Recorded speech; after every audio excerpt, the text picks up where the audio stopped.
A young law school graduate who returned from overseas studies has started agricultural businesses in a rural region in China's Fujian. Huang Zeting launched a project named The Land. With the help of modern technology and big data, Huang and his team aim to help revitalize his home village. 我10多岁我就出国了，20年回来的时候看到了家乡的这一番景象，我觉得一些荒废的土地啊需要被活化利用。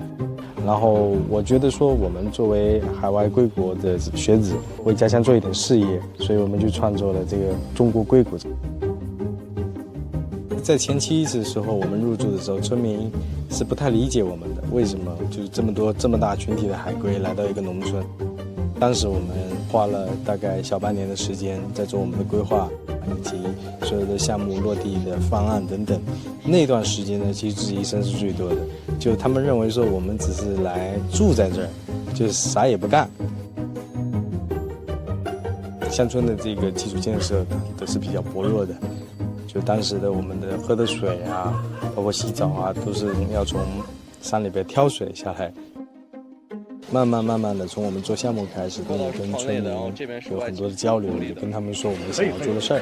那我们第一阶段呢是有灯光秀，然后有之后的时光餐厅。那第二阶段呢，我们是准备上一些农夫市集，然后还有萌宠乐园等等一系列周边游项目。我觉得90后是年轻人，年轻的状态就应该就是敢拼敢闯敢做。